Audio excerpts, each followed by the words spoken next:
Eto, pag-usapan naman natin, isa pang kalokohan, di ba? Pinansin yung post ni Kiko Barsaga nito mga lintik na ito pero pumikit sila sa nakawan. Ngayon naman, pumipikit sila sa nakawan, nakafocus na naman sila sa lintik na impeachment ni BP Sara. Eh wala na tayong katatapusan nito. Napakatahimik nila sa nakawan pero kay Sara sila nakafocus. O sige, pag-usapan natin. Matatapos na ang one-year ban sa paghahain ng panibagong impeachment complaint laban kay Vice President Sara Duterte sa February 5. Kaya ang grupong Bayan, pinaplano na ang paghahain ng panibagong impeachment complaint. Isa pa sa pinag-aaralan ng grupo ang naunang desisyon ng Korte Suprema sa pagpapatigil ng impeachment at pagdedeklara nito bilang unconstitutional. Hinihintay pa nila ang resulta ng apela nila sa desisyong ito ng SC. As you know, maraming dinagdag na mga condition ang Supreme Court. Medyo mas mahirap na ngayon mag-file ng impeachment. Most likely, magpa-file po tayo ng impeachment ulit. Ito sa akin, magpa-file daw sila. Pero sa kanya raw, mas mahirap na raw mag-file kasi tatandaan po natin, may one-year bar rule. Hindi po pwedeng doble ang ipapasang impeachment sa isang tao. Sa loob ng isang tao, nagkadoble-doble ang dami nilang pinasok. 4 nga yan complaint nila eh. Kung ang sinabi ng Supreme Court, unconstitutional to, void ab initio, void from the beginning, it is as if walang napasang impeachment. Ganun po ang ibig sabihin yan. Okay? So, may one-year bar rule, sa February, pwede na sila mag-file ng another impeachment against BP Sara. So sabi nitong mama na ito, medyo mahirapan ngayon kasi maraming dinagdag na ruling ang Supreme Court. Huwag nyo na intindihin yung dinagdag. Basta magpasa kayo para kumita kayo. Ganun naman yan eh. Huwag na tayo maglokohan. Pati kakampi ninyo, kapwa ninyo congressman, sinabi, kumita kayo eh. Bawat pirma, bawat pirma may kaakibat na pera. Proyekto. So, ano pa inaantay nyo? Pirma na. Ganun kasimple. Huwag nyo nang antay. Huwag nyo nang isipin kung mai-impeach si Sara o hindi. Basta pirma ng pirma para pera ng pera. As simple as that. Pero meron iba naman talaga, hindi lang sa pera. Hitting 2 birds in 1 stone. Pineperahan na. Pineperahan na ang gobyerno natin. Pero gusto talaga matanggal si BP Sara. Bakit? Hahabulin yung mga komunista eh. Yung mga makakaliwa. Yung mga rebelde. Yung mga nangingitnap ng bata. Yung mga child abuser. Yung mga nag-recruiter ng bata. Yung mga kaakibat ng best friend ng mga CPP, NPA. Yan. Alam nyo naman, galit dun talaga si BP Sara. Hindi po pwede yun. Kasi bakit? Madugo kasi yan. Yung iba dyan pumapatay ng mga pulis, sundalo. Ayaw talaga ni BP Sara niyan. Oo, yung mga kolokoy na ganyan. So, meron talaga na ayaw makabalik si BP Sara dahil mawawala na sila ng pera. Ngayon supported ng pera yung mga komunista. Di umano.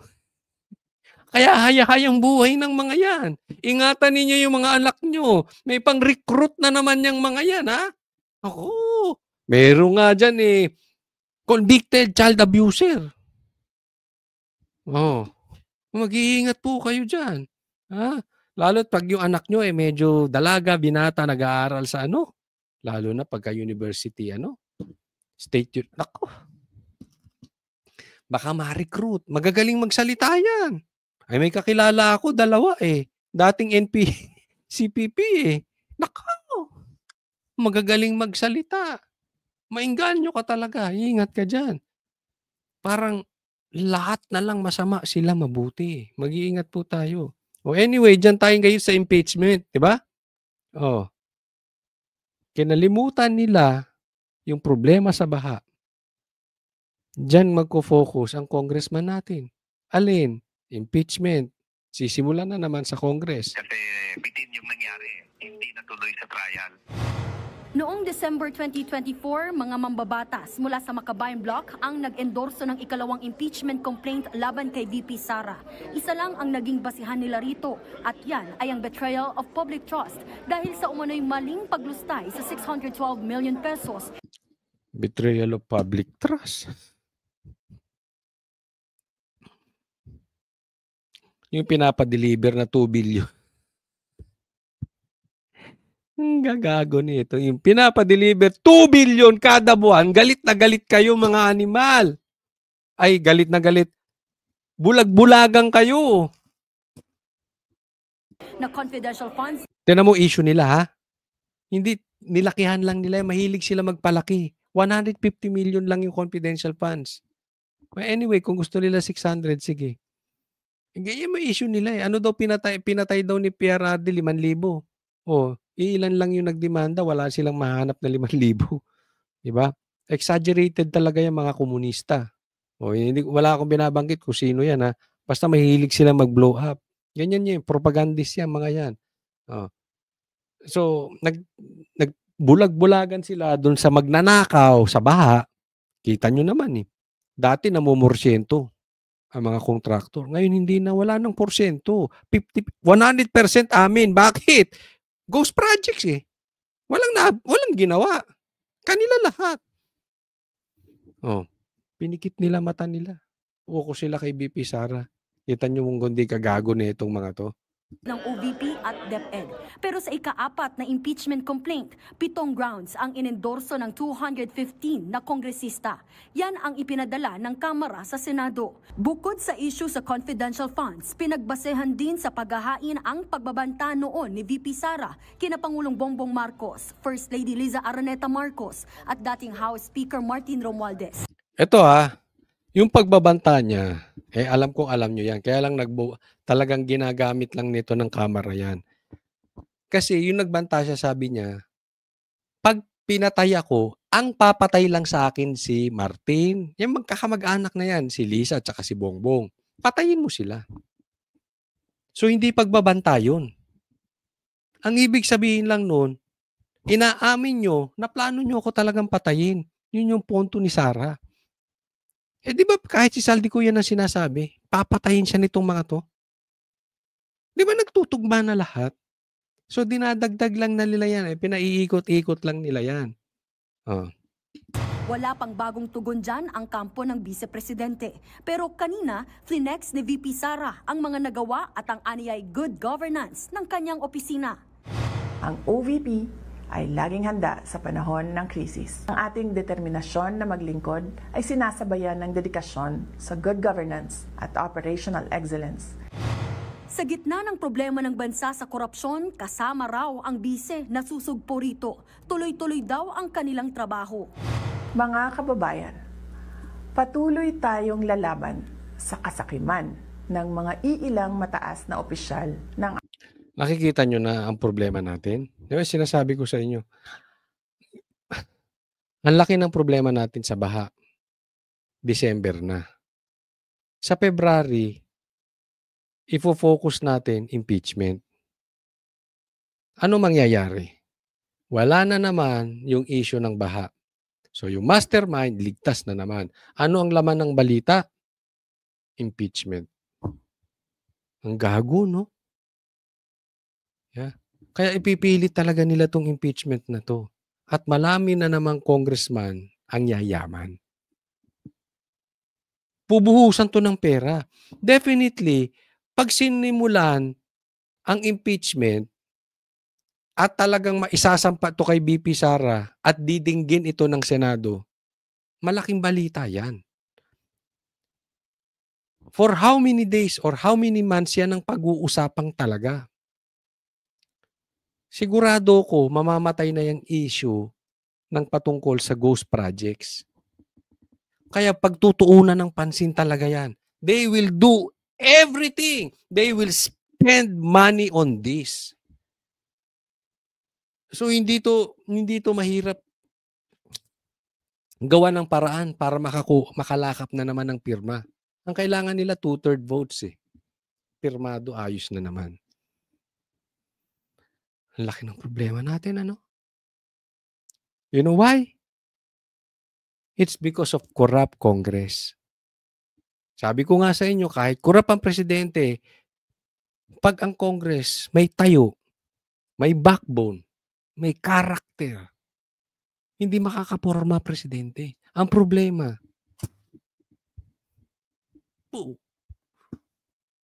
wala din. Diyan palang kitang-kita nyo na problema eh. Sino hinahabol? Si Kiko. Si Sara. Parehas walang insertions. Kita nyo? Yung bilyon ng insertions, nagpapadeliver sa bahay, tahimik. Anong gusto nyo pag-usapan sa February? Impeachment ni Sara o yung ghost projects? Ating pamahalaan. Ganyan din naman ang gustong mangyari ng palasyo, ang matuldukan ang korupsyon. Pero kahit pareho ng layunin, imposible raw na maging close sina VP Sara at Palace Press Officer Yusek Claire Castro. Uy, excuse me, hindi ko best friend. Hindi ko best friend si Claire Castro. Wala akong best friend na ganyan mag-isip. Oh. Totoo naman eh. Alam, huwag na tayo magpakalayo-layo. Okay? Kumausap kayo ng abogado. Sasabihin, mali itong sinasabi talaga ni Claire. Lihis na sa katotohanan. Kumausap kayo ng nasa PCO. Kahapon lang na-interview namin, may show kami, na-interview namin si Doc Badoy. Hindi ganito ang asal ng Binaboy ni Claire ang opisina ng PCO. Baboy na baboy. Kaya lang, sabi rin naman, may punto rin eh. She is maybe the practical woman for the job. Bakit? Kasi wala talagang tamang ginagawa si Bongbong Marcos eh. Di ba? Tama ba? O mali? Walang tamang ginagawa si Bongbong Marcos. So, kung ang gusto mo ay matinong PCO na i-discuss yung about sa tama ng gobyerno, ano i-discuss ng PCO? Wala, di ba? So, since ang presidente, kadalasan walang accomplishments, kadalasan kapalpakan, kadalasan kaduwagan, duwag harapin ng drug test, duwag harapin ng corruption, duwag harapin ng magnanakaw sa pamilya niya. So, hindi ka kukuha ng pwedeng matinong PCO. Tama. Kasi wala siyang sasabihin. Kailangan nakukunin mong PCO pangbardagulan. Pangbastusan. Anong kukunin mo? Di vlogger. Tama.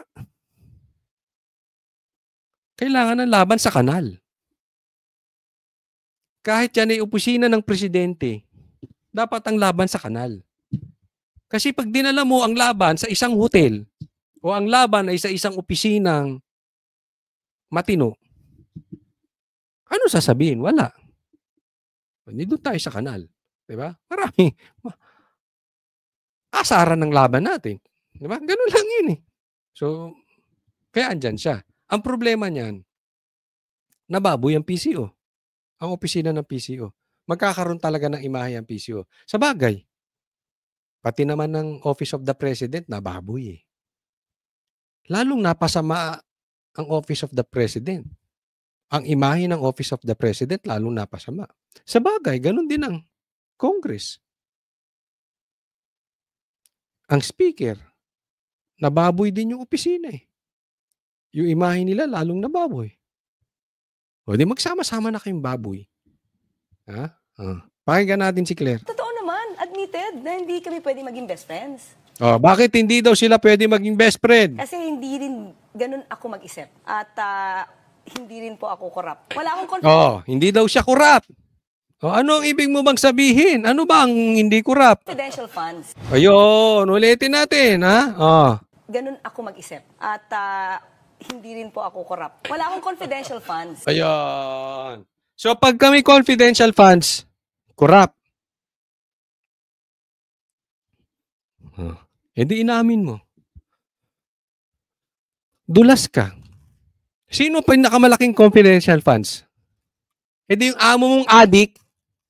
Tama o tama-tama. Kung hindi man siya pinakamalaki, magwawala yung kanyang pamilya. Tama. So kung ang issue mo corrupt dahil may confidential funds, napanood ko na to. Mag-iingat ka sa kakasalita, ha? Hindi, this is very dangerous. Okay? Meron tayong kakilala. Alam kong kakilala nyo rin tong tao na to. Anong sabi niya? Hindi niya diniretso, ha? Pakinggan nyo mabuti, hindi niya to diniretso. Pagkatapos tinanggal siya. Ano sabi niya?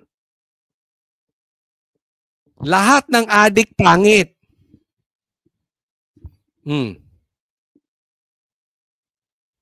Naalala niyo yung sinabi? Kakatalaga lang sa kanyang PNP chief. Nagbanggit ng masamang salita. Lahat ng adik pangit.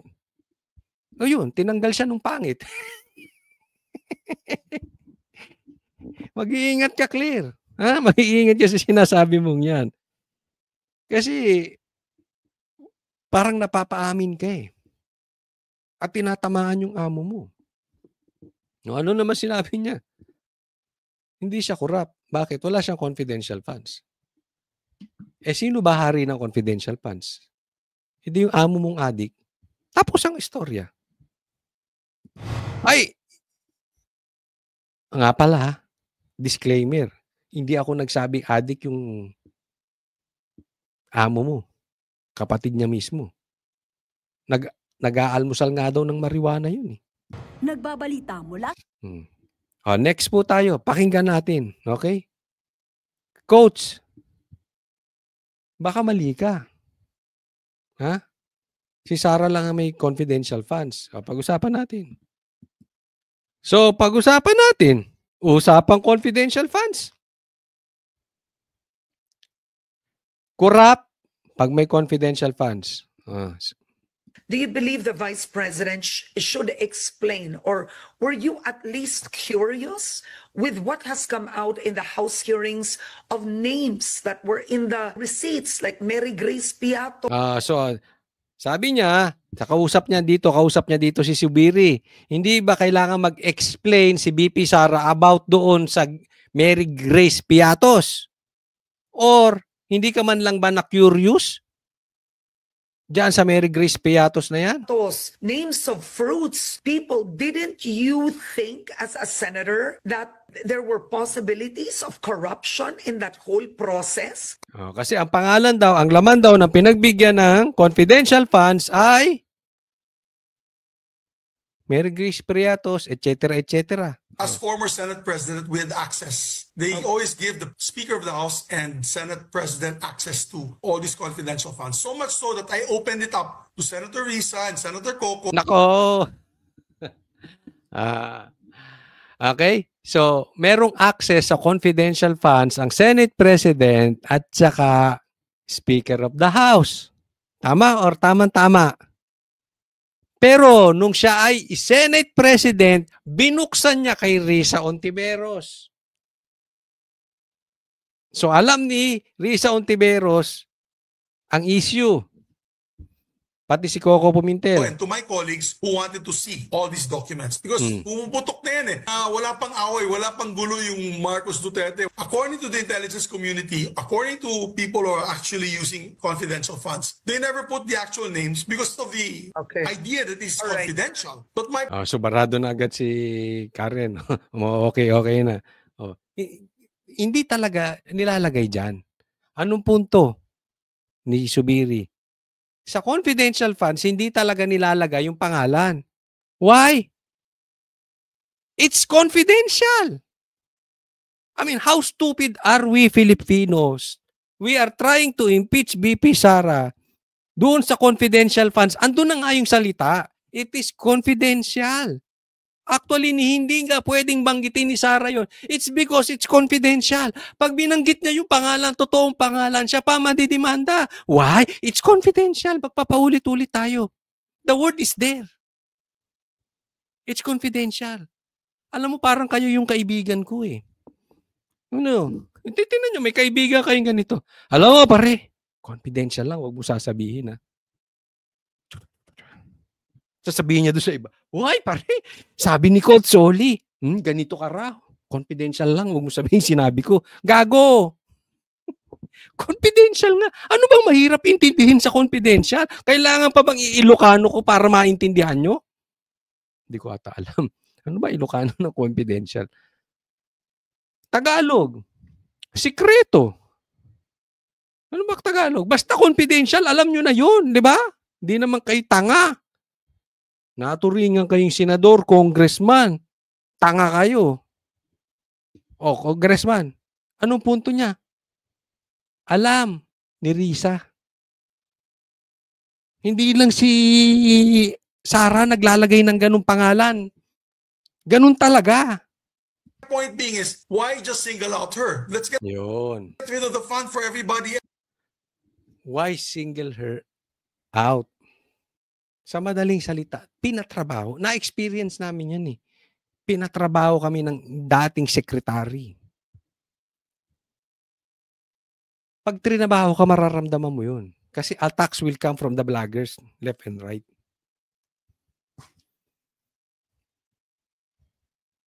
Si Sara trinatrabaho. Kasi sinisingle out. Halimbawa, kami. Ang daming bumabanat kay Bongbong. Bakit kami? 3 pa lang kaming banatero, si Banat Bay, ako, tsaka si Boss Dada. Pinatrabaho kami. Nung dating sekretary ng PUT. Mararamdaman, ito ganito eh. Obvious. Else, because maybe we should look into this deeper. Maybe the ombudsman should look into this deeper. Ayun lang, dapat, pati ombudsman, tingnan to. Paano titingnan to ng ombudsman? Sino bang naglagay sa ombudsman? Di yung presidente. Alangan naman tingnan niya confidential funds ng presidente, di tinigbak siya dyan. Not only to the vice president, to the president. COA, Office of the President spent 4.5 billion in confidential. Ang tanga nyo naman. Delima. Diretsuhin ko na kayo. Delima, Akbayan, Bayan. Kayong bakla dyan, ngiwi ka na, bakla ka pa, ngiwi ka pa. Ikaw, isang matanda ka pa, joke no. Marami sa inyo dyan. Oh. 4.5 billion Office of the President, 2022?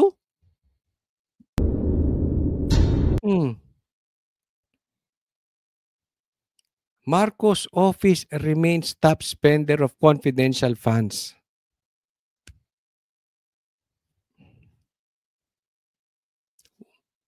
Bakit si Sara lang? Yun ang punto eh. Kung galit kayo sa confidential funds, banatan nyo lahat. Kung galit kayo sa Mary Grace Piatos, lahat yan may pangalan. Hindi magsasabi ng totoong pangalan niya. Na-explain ko na, it's because confidential, it's illegal to put real names. Madidimanda ka pa. That's how stupid our congressmen are. Our senators. Nagpapagamit dyan sa ano na yan. Lahat yan meron eh.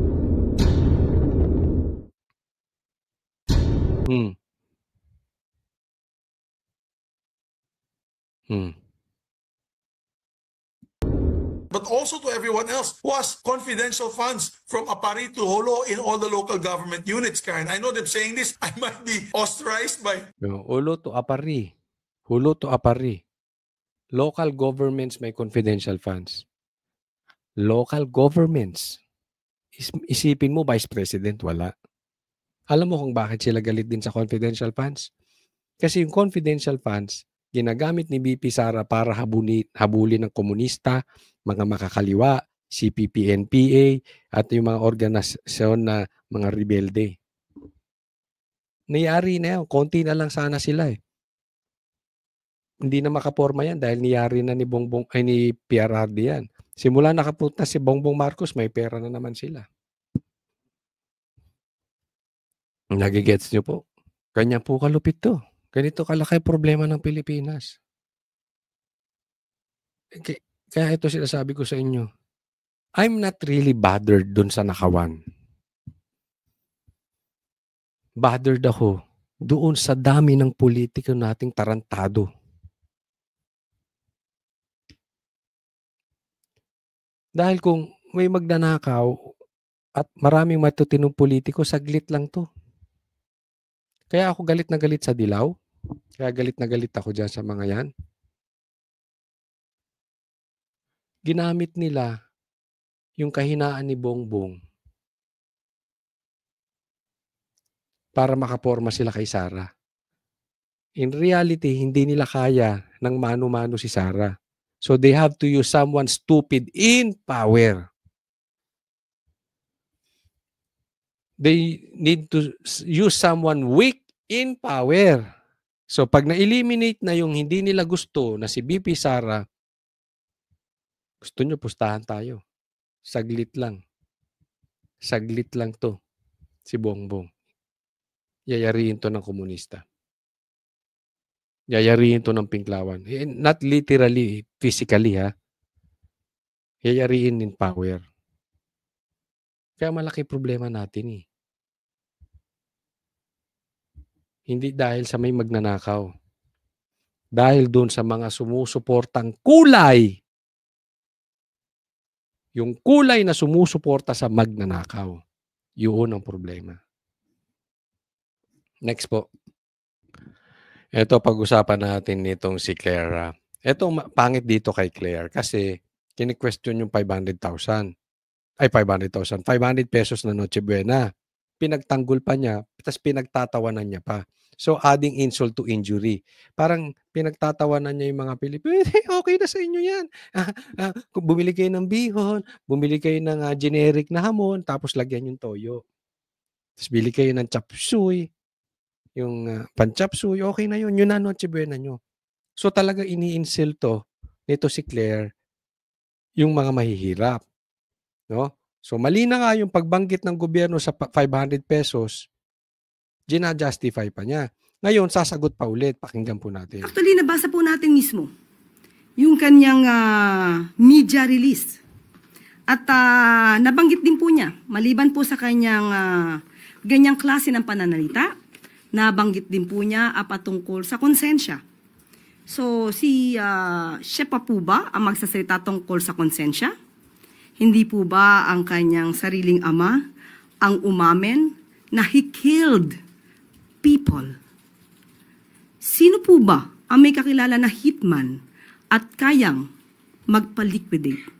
Ito na naman tayo. Kaya nabababoy ang PCO, nakita nyo? Hindi lang po opisina ng PCO ang nabababoy. Pati yung pagtingin sa mga abogado. Parang hindi na marunong mag-isip. Kasi ang issue dito is, hindi ba kayo nakukonsensya doon sa sinasabi niyong 500 pesos na Noche Buena?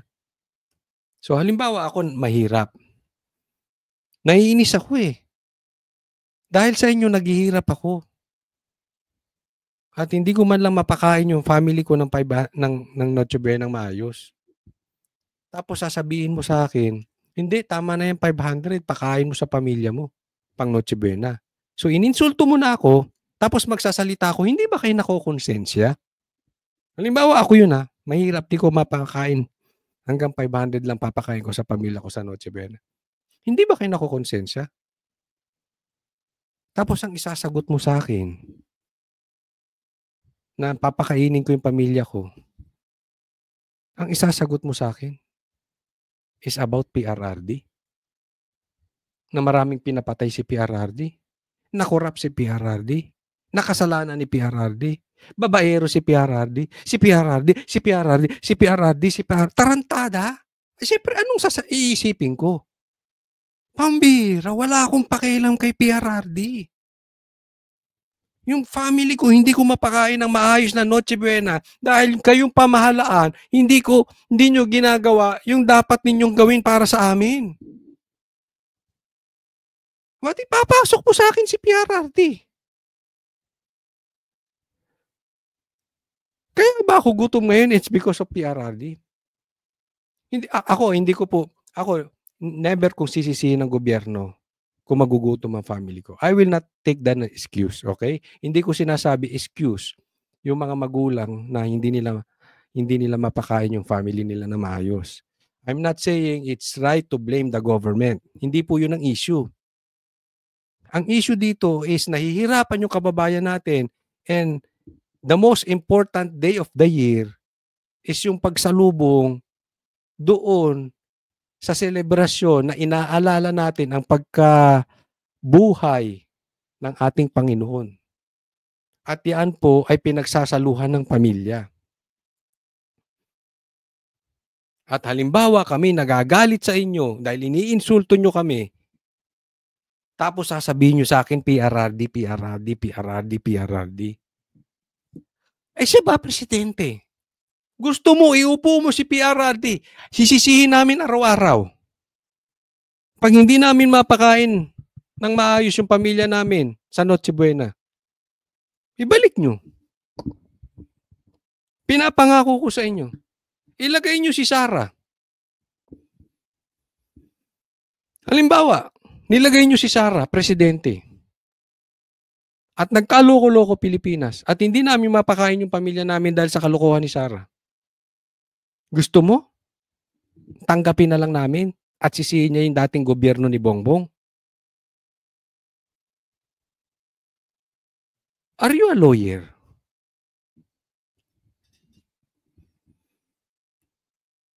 Diba? You are adding insult to injury. At sino rin po ba ang umamin na hindi gumagalang sa human rights? Now, are we talking about conscience? At patungkol sa sinabi rin po niyang korupsyon, hindi po ba ang sarili niya ring ama ang siyang umamin na siya ay korap? So, sino kaya ang nakinabang sa korupsyong inamin ng sarili niyang ama? Tandaan po natin, ang Pangulo.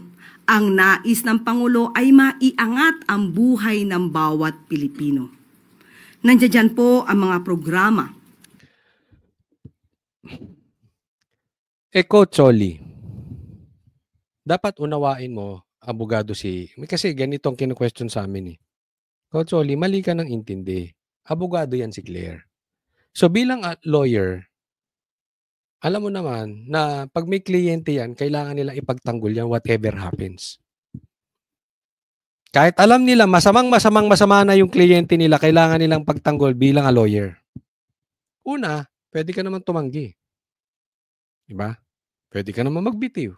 Kung sa tingin mo talagang sobrang sama na nung ano mo, at kung may konsensya ka, hindi mo kayang ipagtanggol ang mali, pwede ka magbitiw.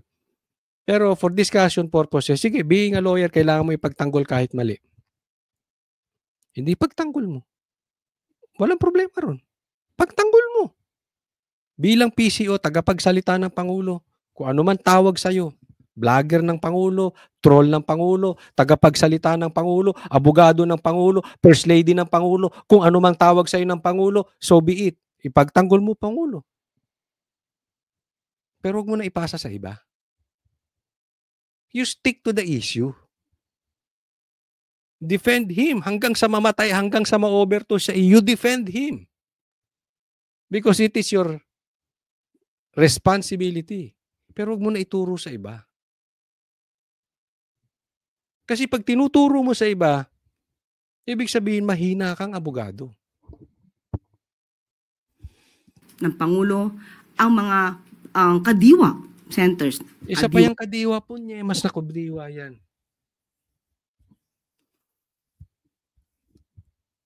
Anak ka ng Bongbong, oh. Yung kadiwa na yan, susulpot lilitaw yan eh. Sige, bigyan mo kami listahan, saan makakahanap niyang kadiwa na yan? Pag mayroong gustong patayin na balita, lumalabas yung kadiwa. Ng Pangulo, 20 pesos kada kilo na bigas. Saan nga yan? Saan yan 20 pesos? Di dapat naglabas ka na ng listahan. Pakisagot, Claire. Lagay nyo dyan sa comment section, Claire. Pakilagay. Saan yung 20 pesos na bigas ng Kadiwa ng mapuntahan? Huwag mo sabihin sa Cagayan. Paano yung taga Quezon City?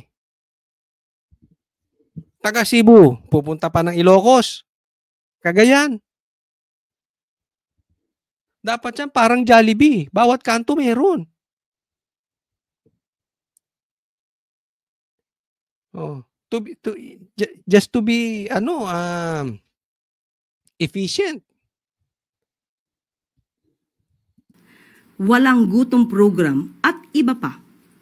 So alam natin, hindi lamang sa halaga ng 500 nagwawakas ang gusto ng Pangulo para maiangat ang buhay.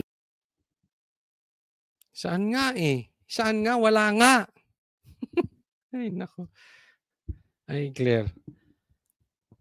Sa bagay, pambardago lang ka, pwede. Pero pang abogada, wala. Next po. Ito, pakinggan po natin si superhero John Vic Remulla. Kung ano sasabihin niya patungkol kay Saldico. Eden Santos, Net 20. Nako, delikado. May tanong si Eden Santos. Alam naman natin to pag nagtanong, shoot sa banga. Sige. Ano ang reaction sa tanong ni John Vic kay Eden Santos? 5. Secretary, good afternoon po.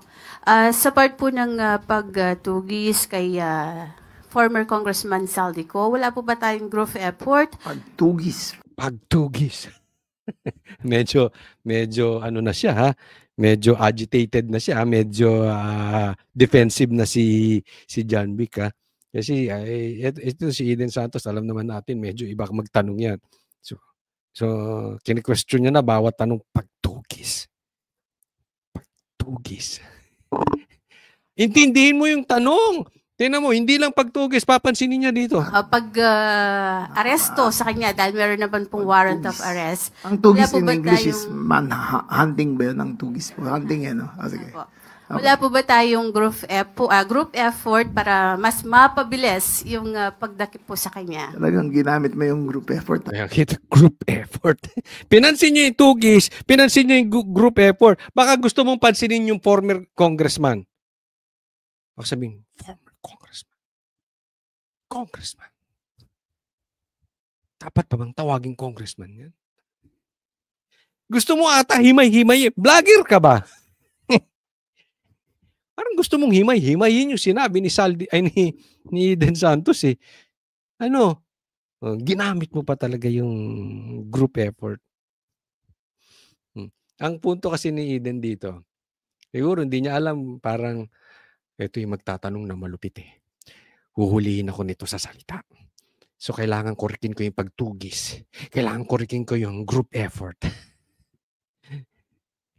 Ang dito, punto rito, bakit hindi nyo mapabalik si Saldico? Billions, ay millions, o billions pa nga. Di umano, confidential funds ng executive o Office of the President. Ba't di nyo gamitin? Yun ang punto ron. Di ba may nilabas pa to si Remulla, si John Vic na ang sabi niya bakit kung kayo makikita nyo si Saldico dyan sa inyong lugar, pagbigay alam sa amin. Pambihira. Bilyon ang confidential funds ninyo. Bilyon ang intel funds ninyo. Tapos sa taong bayan din pa kayo. Ibalik nyo na lang yung confidential funds at yung taong bayan na lang ang maghanap dyan kay Saldico. Diba? Alam mo, simple lang yan. John Vic, nakidnap nyo nga. Di umano, yung si PRRD paalis. Na ibalik nyo nga si Tebes. Diba? Pag gusto nyo talagang pabalikin to, may paraan. Ang problema, ayaw nyo pabalikin. Yan ang sinasabi ng marami. Dahil pag pinabalik nyo yan, magsasalita yan. At pag nagsalita yan, tutumbukin yung amo nyo pinoprotektahan. Kasi madali lang naman yan eh. Diba? Kung talagang gusto nyo pauwi niyan, dami, kontakin nyo yung mga connection ninyo, gamitin nyo yung pera ng taong bayan na nasa confidential na nasa inyo na yun eh. Meron naman. It is a whole of government merong group effort. approach to get Saldico. the DFA, May DFA, the DILG, DILG, the Ombudsman, the Ombudsman, the DOJ are all DOJ. working together in order to get a satisfying outcome into the repatriation of Zaldico back to... Ayan, kita mo, ang dami nyo na. Lahat kayo walang silbi. Hindi nyo mapabalik si Zaldico. Kung gusto, may paraan. Si Tebes nga, napabalik nyo eh. Huwag nyo nga kaming kami pa ginaganyan nyo. The Philippines. To what those measures are, I cannot speak of yet. But I think when it comes to repatriation, DFA should be the lead. Sila dapat na magsabi kung anong gagawin. So wala pa po yung pag-cancel ng kanyang passport. So cancel. Passport nan. Okay, ang tanong passport, wala kang lusot talaga dyan. Ano ng passport? Meron na. Pagkaalam ko na-cancel na yung passport niya. Hindi siya sure. Pagkakaalam niya, na-cancel na passport. Diba? Simple lang eh. Si Tamba nga, hindi nyo makasuhan. Ang dami yung team. Kapatid mo, ombudsman pa. Nasa DILG ka, nakakalapit ka. Executive Department ka, nakakalapit ka kay Bongbong. Hanggang ngayon, wala pa rin kaso yung pinsan niya si Zaldico. Ay, si Tambaluslos, si Romualdez. Tapos, sasabihin mo ngayon, di ka sure kung kanselado na yung passport. Hindi pa kanselado yan. Kung kanselado yan, nangunguna pa yung kapatid mo nag-a-announce. Ganun lang kasimple yun. Kayo magkapatid, mahilig kayo sa presscon, pag ganun-ganun ka pa nga eh. Diba? Umakyat ka pa nga ng truck, pag ganun-ganon. Nung una kasi, na-insulto to. Naglalakad. Nung nakita yung mga realista, biglang napahinto. Nakaganon. Ininsulto sa Facebook. Hindi ngayon, para hindi na siya ma-insulto, akyat na lang doon siya sa truck. Hindi na siya obligado maglakad. Anong punto ko? Kung kanselado passport niyan, hindi pwedeng hindi mo alam. Kasi mahilig kayo magkapatid sa optics. Lalo na yung kapatid mo. Ang hilig nun sa optics. Mr. Announcement yung kapatid mo. I-announce siya kung kanselado na passport nito. Alam ko lang but you can check again. Pero, again, we believe he's holder of 2 passports Not only a visa, but 2 passports. So, doon yung may complication tayo ng konti. Wala kayong magawa. No? Wala kayong magawa kay Bongbong. Baka utos. Ay, nako. Ito, pag-usapan po natin itong pagkakasuspindi kay Kiko Barzaga. Himay-himayin po natin at gusto ko pong bigyan ng komentaryo. Po na nakaupo, subukan nyo namang tumayo. Good afternoon. Good afternoon, Kiko. Kumusta na yung kaso ni Tito Romualdez mo? Isa pa itong iyakin Itong congressman na ito, itong magnanakaw na congressman na ito, di umano. Itong anak ni Bongbong, iyakin din to pambihira. Hindi siya nakasagot pero hinayaan niya. Again, yung tatay niya, di ba? Ang tagapagtanggol, babae ito. Hinayaan niya rin yung babaeng ipagtanggol siya. Talaga, medyo weak talaga tong pamilya ng Marcos 50-50. Ayaw sumagot. Ayaw sumagot, natatakot. Yun, Naging kontrobersyal si Cavite 4th District Representative Kiko Barzaga sa mga video na ito na siya mismo ang nag-post sa kanyang social media pages. Kanina, mga post din ni Barzaga ang basehan ng committee report ng House Ethics Committee na pinagtibay sa plenaryo.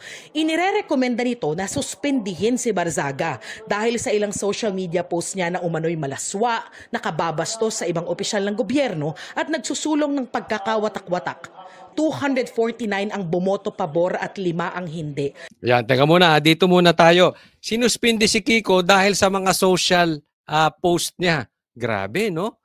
So, ibig sabihin natin dahil yung parang kabastusan na sinasabi nitong mga congressman at dahil nagkakawatak-watak sila. So, ano bang gusto nitong mga congressman iyakin na ito? Hindi sila magkawatak-watak, pareha sila, ihimurin yung puwet ni Bongbong Marcos. Kitang-kita naman Isipin nyo, sa dami ng congressman, maaaring may mga absent, 249 ang bumoto ng yes, 5 ang bumoto ng no na hindi gusto na suspindihin si Kiko Barzaga. So definitely may mga absent. Pero kitang-kita na ang gusto nilang klase ng pagkakaisa ay himurin ang puwet ni Bongbong Marcos. Himurin, lalong-lalo na ang puwet ni Tambaluslos. Hindi mo pwedeng bibirahin ang kalaban. Yun ang gusto nilang na nagkakawatak-watak. Hindi, ganyan po talaga. Ganyan po talaga ang politika. Hindi mo dapat sususpindihin dahil iba ng paniniwala sa inyo. Sinuspindi nyo dahil pinost niya, nilapitan niya, na o kamusta, kinakamusta niya lang yung pinsan niyang magnanakaw. Di ba? Anong klaseng congressman to mga ito? Balat sibuyas. Anong klaseng mga congressman ito? Mga iyakin. O, di ba? Ang daming problema natin sa baha. Isipin na lang natin, kahit anong post ni Kiko Barzaga, ikaw, ako, tayong lahat hindi magugutom. Tama or tama-tama. Pero dyan sa pagnanakaw dyan sa baha, dyan sa ghost projects, ikaw, ako, tayong lahat magugutom. Tama ba? So, ibig sabihin may epekto sa bawat tao. Tingnan nyo, pinagkaisahan nyo. Napakalaking problema natin dito sa pagsususpindi kay Kiko. Huwag po natin kakalimutan ito ang isa sa importante dyan. Yung pagkakasuspindi ng ethics committee na yan kay Kiko Barzaga, meron pang kakahinatnan yan. Sa susunod, gagawin at gagawin na yan. At posibleng gawing jurisprudence to. Bakit kay Kiko? Nangyari nung kay Kiko. Nagkabutuhan lang. So dito, hindi na papairali ng batas. Hindi na kailangan pairali ng due process. Basta marami kayo, pag pinagkaisahan nyo isang congressman, mangyayari. So anong magiging mangyari ngayon? Napaka makapangyarihan na ng congressman, napakakapangyarihan na ng presidente na kaya nilang mag-insert, kaya nilang umarakot ng pera. Tapos hindi ka pwedeng magsalita. Bakit? Maraming pera yan. Siyempre, maraming ipamimigay na pera yan. So pag umiba ka, pwede ka nang kasuhan agad sa ethics. Pasuspindi ka. Naiintindihan po natin. Malaking problema yan. Sobrang laki na ng kapangyarihan ng presidente at ng speaker. Dinagdagan nyo pa. So sa susunod, anong mangyayari? Wala nang kukontra. Bakit? Pagbubutuhan na lang So lahat dapat ng congressman, ang post sa Facebook, hinihimod ang puwet ni Tambaloslos. Matindi talaga. Nakita nyo kung gaano kaduwag itong mga congressman? 249, tama ba ako ng numero? Maybe hindi eksakto. Pero ang laki sobra ng pumayag. Alam nyo, mga kababayan ko, ito po ang ibig sabihin kung gaano po kalala ang problema ng Pilipinas. Alam nyo, hindi ako natatakot doon sa mga nakawan. Kasi, yung nakawan na yan, may solusyon naman Yung ghost projects, flood control projects, may solusyon. Madaling solusyonan yan. Ang problema ng malaki ng Pilipinas, kung bakit tayo baon, dahil pinagtatanggol ang mali. Ganyan na po kalalim ang problema ng politika sa Pilipinas. Yung mali, nagiging tama dahil makapangyarihan ng pera. Diyan po mapapatunayan natin lugmok talaga ang Pilipinas. Diyan mapapatunayan natin kahit mapalitan ng presidente, pagkakaganito ang mga congressman natin, walang mangyayari sa Pilipinas. Asahan ninyo. Wala. Ilagay mo dyan ang pinakamatinong presidente, ilagay mo dyan ang pinakamatinong vice president. Pag ganito ng ganito ang ibobotong congressman, walang mangyayari po mga kababayan ko. Wala po. Kasi hindi sila nakatingin sa mali o sa tama. Nakatingin sila kung sino ang poproteksyonan. Nakukuha po natin. Kasi kahit may magnanakaw ng ghost projects, kung ang congressman natin matitino, madidimanda yun. Tama o mali? Mai-impeach yun. Kung ang presidente natin magnanakaw at okay lang yun, kahit magnakaw siya na magnakaw. Pero kung matino ang congressman, mai-impeach agad-agad. Tama ba? Kaya malalim problema natin, Pilipinas. Kaya hindi natin masolusyonan ng korupsyon. Dahil sa lalim ng problema natin sa mga politiko, it's not only the president, not only the vice president. Kaya kahit sino umupo diyang presidente. Pag loko-loko ang mga congressman, wala din. Dahil dito, 6 na pong araw suspendido si Barzaga dahil sa umano'y disorderly conduct o asal na hindi katanggap-tanggap para sa isang miyembro ng House of Representatives. Recommends the imposition of the penalty of 60 days suspension from office without... Alam mo, hindi ko pinagtatanggol dito si Kiko Barzaga. Baka sabihin na, baka mamaya sa susunod may gagawin tong kapalpakan. Hindi po yun ang issue. Ha? Hindi ko sinasabing malinis si Kiko Barzaga. Meron nga akong kinaiinis ang ginagawa niyan minsan. Parali ng parali, di naman napunta. O kaya dadaan lang. But yung mga yun, minimal lang yun. Okay? Lahat naman tayo may pagkakamali eh. Tama? Mali. Lahat po tayo may pagkakamali. So, isinasantabi ko yun. Baka sasabihin sa susunod, pag kami nangyari kay Kiko, hindi mo nakakampihan. Hindi po to kampihan.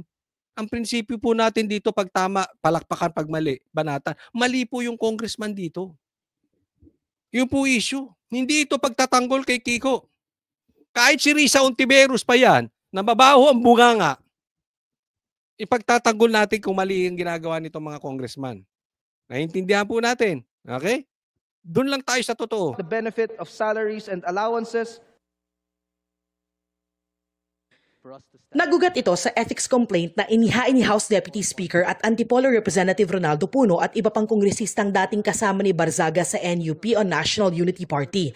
Kaugnay sa social media posts ni Barzaga, kabilang ang tungkol umano sa kalaswaan at tilaan nila nag-uudyok na sunugin ang kamera. Bago pagbotohan ang committee report sa plenaryo, nagbigay ng pahayag si Barzaga. I wholeheartedly accept the decision of the committee, but I maintain my stance that President Marcos must be held accountable for his crimes. Ayan, binanggit niya na patungkol kay Marcos. Ha? O sige, tinatanggap ko na ako ay masuspinde. Pero kailangan maging accountable itong si Bongbong Marcos sa kanyang pagnanakaw. Too many people have died and too much money was plundered from the Filipino people for us to stand down now. Whatever punishment may fall upon me, and others who stand against this president who has lost his constitutional mandate of serving the Mr. people Speaker, is inconsequential point of in order. relation to the amounts of... Nakita nyo, pansinin nyo, kinokontra na siya dyan. Ha? Dito pa lang makikita mo na, basa na talaga ang karakter ng congressman, ng mga congressmen. Wala talaga. Kasi yan dapat pinagbibigyan ka pa rin magsalita eh, di ba? Kanya-kanya naman kayo dyan eh. lives Mr. Speaker, and point of futures order. that will be saved when Majority President Leader. Marcos leaves Malacanang. It took the deaths and imprisonment Point of order, of Mr. hundreds Speaker. of thousands to bring Marcos Sr. to Point of justice. order, Mr. Speaker. My punishment is only the beginning. Pero namatay ang kanyang mikropono. Nakaw! GMA naman. Ano sabi ng GMA? Pero namatay ang kanyang mikropono. GMA, halatang-halata naman ang mga wordings nyo. Pero namatay ang kanyang mikropono. Ha? Let's call a spade a spade. Pinatayan siya ng mikropono. Hindi nyo alam, GMA? Ako yung nagtatanong lang. Ano yun? Biglang namamatay? Pag binanggit mo, Marcos, corrupt? Kasi hindi naman to, lagi naman pinapatayan to si Kiko eh. Yung dati niya nakita ko pinatayan din to si Kiko eh. So pagka iba na ang sinasabi mo, may patungkol na doon sa kanila mga pinoprotektahang amo, papatayan na ng mikropono. Eh yan po yung punto natin. Imagine niyo. Imagine, yung sinasabi ko eh. Imagine niyo yung pinakamatino, pinaka-kristyanong presidente ilagay mo tsaka vice president. Pero ganito, Congress? Alam mo mangyayari sa atin. Ano mangyayari? Ha? Imagine niyo, pinakamatino sa balat ng lupa, presidente at vice president. Ganito, Congress. Tapos magnanakaw, di umano ha, yung according to saldi ko. Magnanakaw ang speaker. Mag-insert dito, insert doon. Oh. Pati si Dilimang, papa-insert na rin. Oh, so may mga insert. Kunwari lang, ha? Ano to? For discussion purposes lang. Sisitahin ng presidente kasi matino.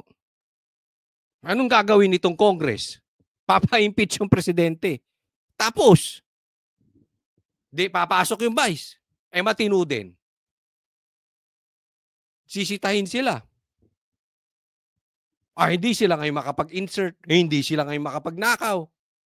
Impeach mo ulit yung vice. Hanggang sa makakuha ka ng kayang hawakan ng speaker sa leeg na uupo as president. Malaki problema natin sa Congress na ganito. Huwag tayo mag-anuhan. Tanggol dito, tanggol doon. Isipin mo, ang laki ng problema natin sa ghost projects. Inunan nyo yung kay Kiko Barzaga. Hindi lang yan, pati confidential funds. Mamaya, pag-uusapan natin yan. Dito muna tayo. Ha? Pikit ang mata ninyo doon sa ghost projects. Kayo naman kasi kasalanan din ninyo eh. Hindi ko po nilalahat ha. Kasi ito sa distrito eh. Karamihan, pag nasa probinsya, pagka nasa kahit sa Maynila, o kahit saan man. Mahilig tayong boto ng paulit-ulit na congressman kahit na alam na ninanakawan na tayo. Pambihira. I would also like to put on record, Mr. Speaker, that the respondent has been given an opportunity to explain his defense at the proper forum, and we have accorded him that. Kailan? Kailan? Pag natanggal nyo na si Vice President? Next po tayo. Pag-usapan naman natin itong si Leviste, yung kanyang mga sinabi. Ang boto ko ay no, hindi dahil perpekto si Congressman Barzaga. Yan yung sinasabi ko sa inyo. Hindi ko sa pinagtatanggol si Kiko. Hindi dahil sa perpekto siya. Marami rin siyang mali, kaparehas ko. Pero sa isyong to, maling-mali yung congressman. Hindi siya dapat sinuspinde. Pero dahil questionable para sa akin na minadali natin itong desisyon dahil ngayong hapon lang natin nakuha ang committee report na ito at si Congressman Barzaga lang ang sinampahan ng kaso ng Committee on Ethics. Kita mo, no? Kung gaano ka-plastic, kung gaano ka-impokrito itong mga nasa ethics. Ikaw ang nasa ethics. Hindi ko ako nagkakamali. Ito si Dilima, ito kasi Jokno. Tingnan nyo mga ano nila. Reaction nila. Kung hindi ba naman ipokrito? You are talking about ethics. Hindi ba unethical? Yung magpapasok ka ng bilyong-bilyong insertion tapos ipapadeliver mo sa bahay mo. Tapos pinikit nyo, mata nyo doon. Ang tiningnan nyo yung Facebook post. Ano kayo, chismoso o congressman?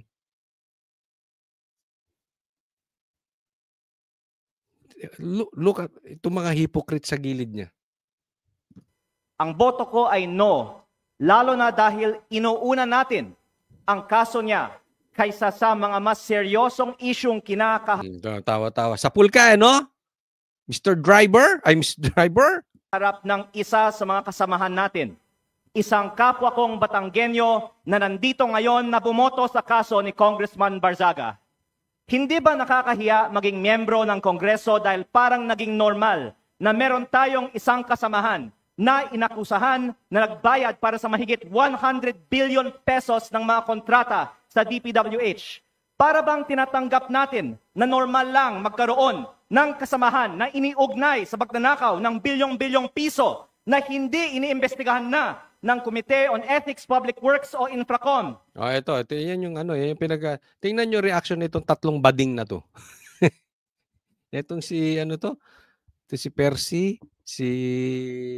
itong tanda na to. Hoy, magbago ka na, tanda mo na, bading ka pa. Kasi ito si Dilima. Titinan ninyo. Alam puto niya? Tama eh.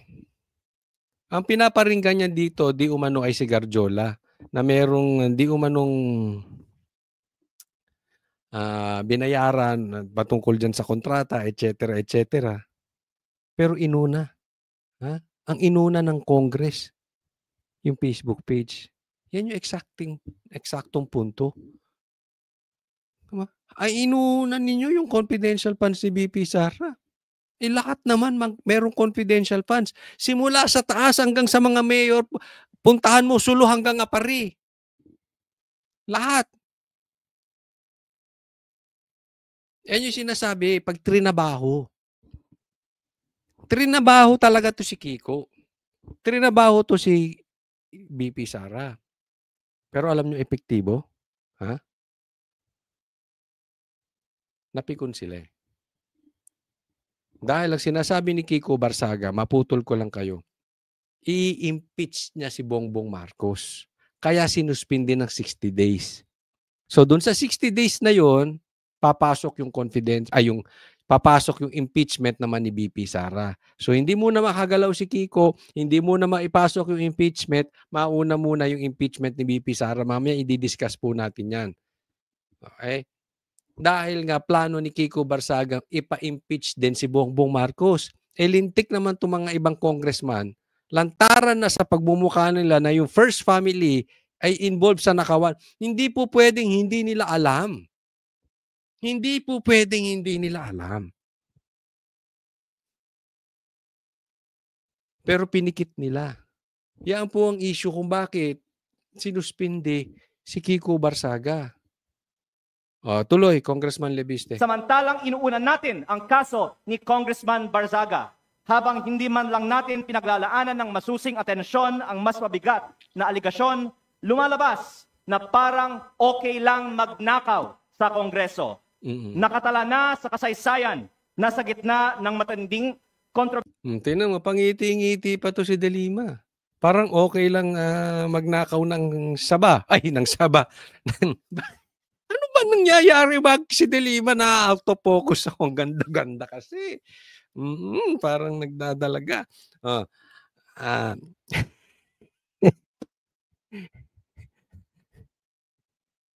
Hindi, di ba? Parang naging tradisyon.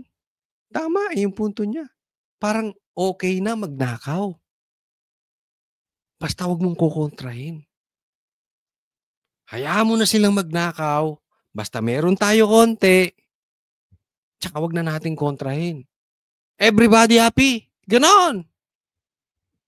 Parang pinupunto ni Lebiste. Bersiya sa korupsyon, ito ang inuna ng Kongreso at parang lang walang mali sa ginagawa ng isa sa ating kasamahan at tayo mismo ay ngayon sumisira. Parang napapaligiran ng Judas si Lebiste. Alis ka dyan. Ayan. Parang napapaligiran ng Judas si Lebiste. Ng Kongreso. Mahiya naman tayo. Yan yung sinabi ni Bongbong Marcos sa inyo. Mahiya naman kayo. Yung pala siya rin nakakahiya. Di ba? Yan po. Ako nakikiusap sa inyo. Okay. Ako naman nagsalita sa inyo noong 2022 election. Hindi ko po kayo sinisisi. Pero sinasabi ko naman na sa inyo. Huwag niyong iboboto si Bongbong Marcos. Okay lang, suportahan niyo si Sara. Diba? Pero hindi nyo kailangan iboto si Bongbong Marcos. Adik yun. Tagal na namin sinasabi. Hindi ko po kayo sinisisi. Ito'y pinapaalala ko lang dahil meron ako ulit pakiusap. Sa darating na eleksyon, iboto po natin yung mga batang ganito. Okay lang pumili ng matanda. Pero yung may kinatandaan. Ha?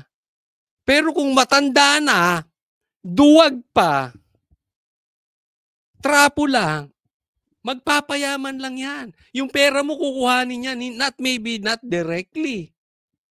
Iba mang hold up ang mga nakabarong, tatandaan nyo yan. Na hindi kanya hino-hold up ng ganyan. Hindi yan single-single. Hindi po single-single, double-double ang galawan niya, mga nakabarong na magnanakaw. Ha? Lahat ng gagastusin mo, nanakawin yan.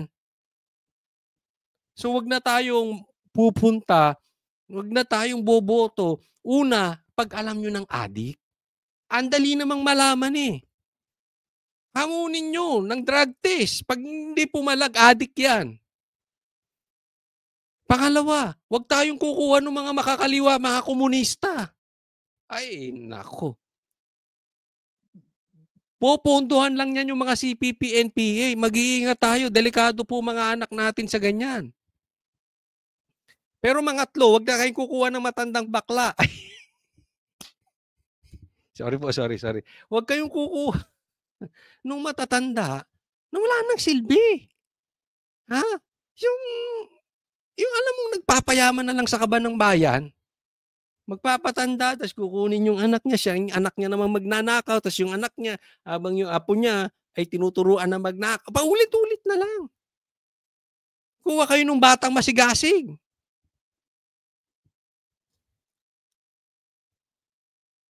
Yung matapang can break the norms, can break the culture. Always, always, or most of the times, counterintuitive. Pansinin ninyo, yung mga ginigipit, sila'y may prinsipyo. Pansinin ninyo, sino yung hayahayang buhay, tahimik? Sila'y magnanakaw. Tama ba ako? Tama-tama.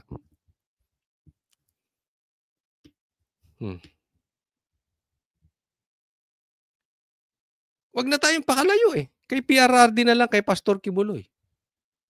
Di ba? Wag na tayong pakalayo. Sino yung lumalaban para sa bayan, yan ang ginigipit. That will always be the case. So mag-iingat tayo sa pagboto natin. Kung ako lang, doon na kayo sa bata.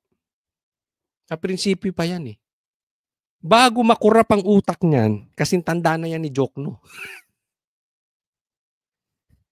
So, along the way, pag nakita nyo talagang hindi matino, tulad ni Jokno, ay, alisin nyo na. Pero habang bata pa, matino pa yan eh. Maprinsipyo pa yan. Ngayon, malay mo, magtuloy-tuloy maprinsipyo. Hindi, hayaan natin. Tuloy lang niya. Di ba? Boto natin ang iboto. Pero kung mauuwi parang si Jokno, mauuwi parang si Tito Soto, si Lacson. Wag na. Okay, gets? Okay, next po tayo. Ito, pakinggan niyo po natin. Ako, huli sa video na duwag. Tila snub ni CWS Party List Representative Edwin Guardiola si Batangas 1st District Congressman Leandro Leviste sa Kamara ngayong araw.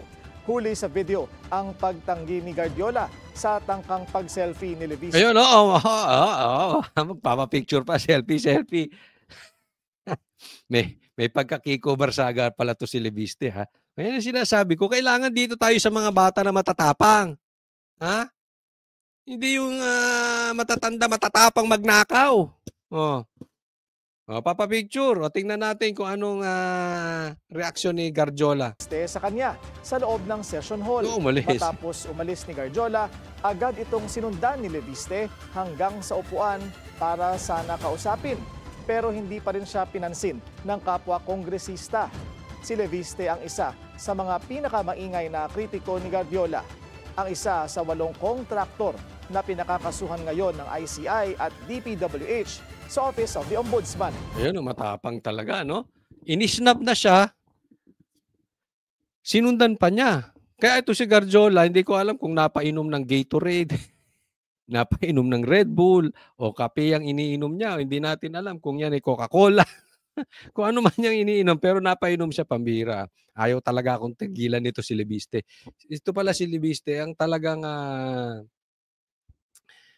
kontrapelo niya. Ito dahil contractor. According to Bilyonaryo, isa to sa kinasuhan ng ICI at DPWH, isa to sa 8 contractor. Kita nyo na? Kinukot siya. Pinipi ko ni Leviste. Ganyan po ang iboto natin.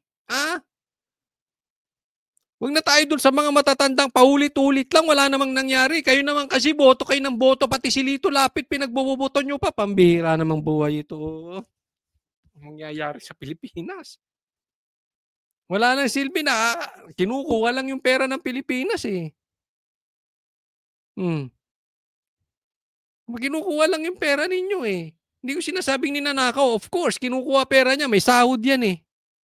Kaya kukunin na sahod ng mga yan. May driver pa yan. Oh, lalo na si Pogi ang driver. Yung congressman na dating nakakulong congresswoman. Si anong babayad niya sa driver niya? Hindi galing sa'yo. Ano ibabayad niyan sa security niya? Hindi galing sa'yo. Boto kayo ng boto. Buti kung nakakabayo yan. Si Lito Lapid, di ba? O doon na kayo sa bata. Huwag na yung paulit-ulit yung boto nyo sa mga wala namang silbi. Contractor pala pero matapang tong mama na ito. Talagang sinundan niya hanggang sa dulo. Naputo lang dyan pero medyo pinipikon-pikon pa niya yan dyan. Hindi makahirit. Kaya kung matapang si Garjola, baka nagkagulo dyan eh. Binigwasan yan. Next po ito. Hindi lang po ito si Libiste matapang. Ito rin tong maman to matapang. Pakita ko sa inyo. Hindi ko na po kinuha yung video kasi matatagalan tayo Pero paiksiin na natin. Ang ganda nito sinabi nitong anak ni Marcoleta. Matapang din tong tong bata na ito. Kakilala po natin ito. Ano po ba ang mas mabigat na kasalanan? Ang magmiyaw o magnakaw? No? Medyo yung kanyang sinabi medyo pang-quote card talaga. May kakilala akong ganyang vlogger. Ang hilig magbanggit lang ng quote card. Magpa-quote card. Basta. Pero alam mo, maganda tong yung sinabi niyang ganyang kaiksi. Yan ang istorya ng Congress ngayon. Maiksi yan. Nakakatawa. Patawa. Pero yan na talaga buod. Malalim yung sinabi. Kasi ang issue natin ay hindi talaga yung magnanakaw. Ang issue natin dito, ang issue ng mga congressman ay sino ang kokontra dun sa magnanakaw. Yun ang sususpindihin. Yun ang kukutsain. Yun ang pagtutulungan. Yun ang ipapa-impeach. Etc. etc. Eksakto. Yung pagmiyaw sa social media post, hindi lang si Congressman Barzaga, kung sino-sino pa. Yun ang pinupuna. Yun ang binabanata nila Claire. Pero iwas dun sa magnanakaw. Gigits po natin. Yan ang istorya ng Pilipinas ngayon.